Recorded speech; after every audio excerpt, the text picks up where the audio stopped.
Let's take it back to the association now. Knicks hosting the Pelicans. Jalen Brunson and crew riding a nice little win streak here. And let's keep it pushing, right? The kick out to OG Anunoby. He had 18 points on 4 of 8 shooting from 3 in the first half. Knicks were up big. And then transition, Herb Jones, boom. Bringing it down and getting his bench involved. And then here's Brunson, pump fake. Got him in the air, and he got the roll. So it was a 6-point New York advantage at the half. Let's go to the third quarter. Anunoby knocks down another 3. He finished with 21, his first 20-point game in a week. Knicks are up 4 at the other end. Zion, he was efficient. 8 of 10 from the floor. Team high 22 points. That tied the game at 79. And then a little bit later, DeJounte Murray to Trey Murphy, the third. That's a 3. The Pelicans now with a 4-point advantage. Right before the end of the third quarter, Brunson to Mitchell Robinson for the finish. So the Knicks were clean to a 1-point lead going to the fourth. Again, the win streak on the line. Less than 5 minutes to go. Pass is stolen by Jeremiah Fears. And then Sadiq Bey. Pelicans down just 2. But then Brunson was like, yo, we got no time to be wasting time. In the lane, Knicks back up 4. And then off the miss, Brunson pushes it, got to stop ball. Game high 32 points, 7 assists. Knicks win again, 121-116. Mike Brown, how about your point guard? That's what great players do. Great players, when it counts the most.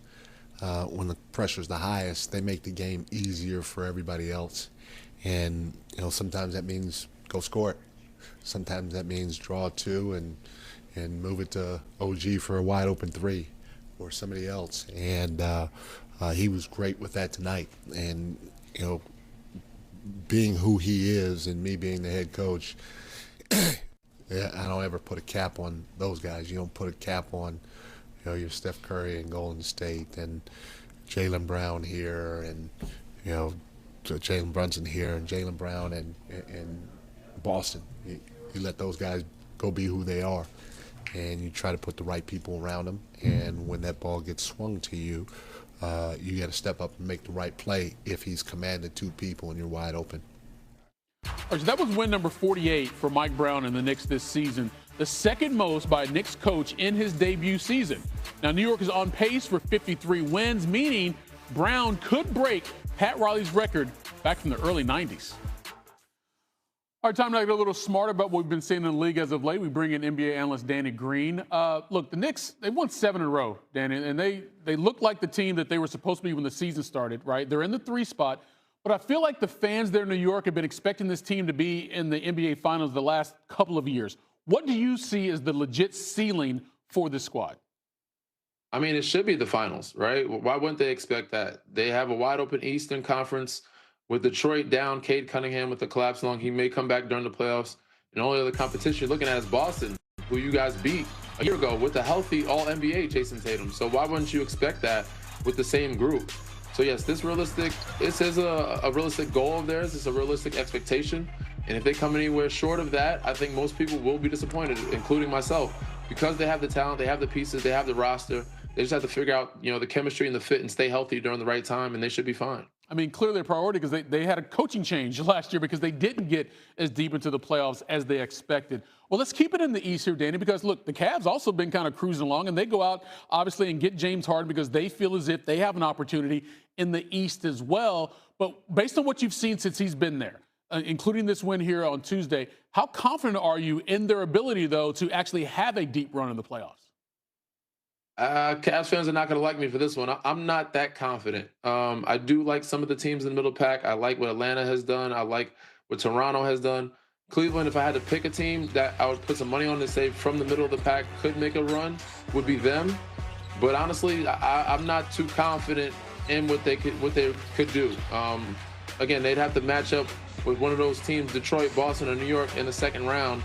And I don't know if I have much faith in them. They are very good. They have Donovan Mitchell. They have James Harden. Guys are proven veterans.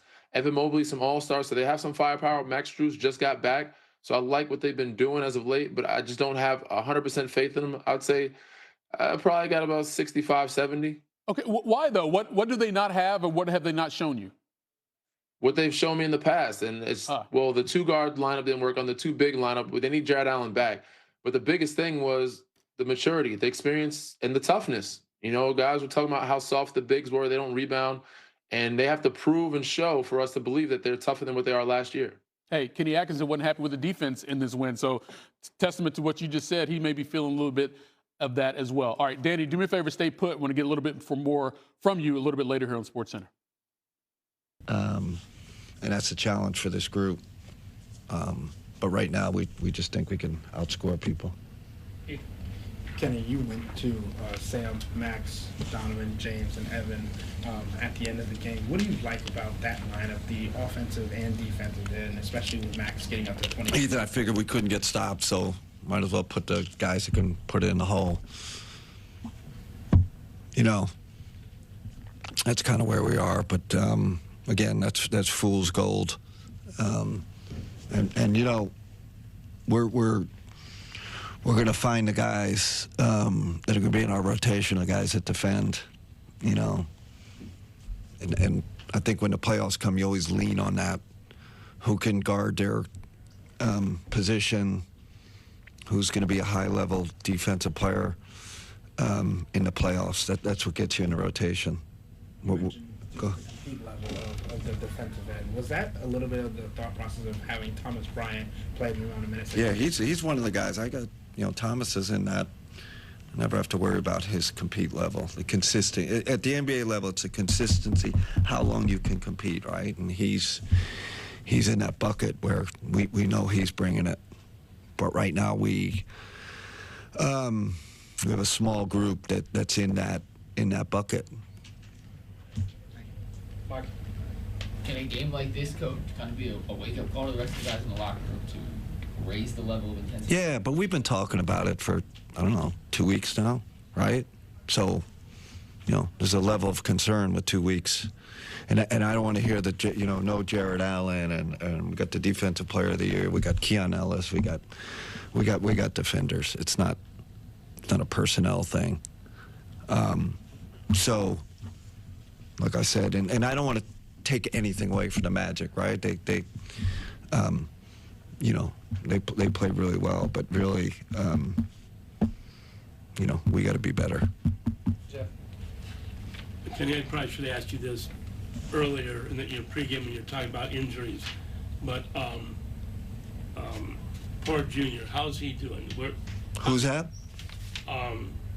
His name just slipped out of my mind. He's got the groin injury. Craig Porter. Craig Porter. He's doing better.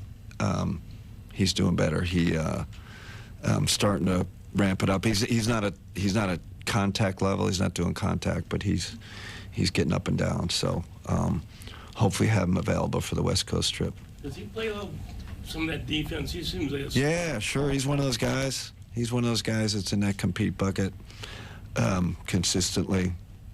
But like we got to get more people into that group.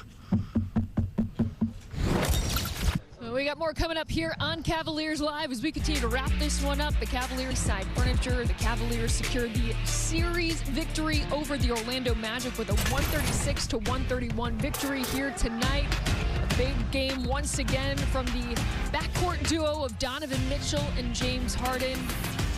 Austin, obviously, we have seen a lot develop over the last few weeks with the addition of James Harden, but the connection between Donovan and James has seemed almost seamless at this point. What have you made about how quickly they've been able to assimilate together?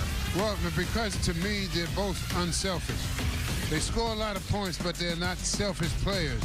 So when you have that attitude and you learn how to play together, which they're starting to learn now, they stay out of each other's way.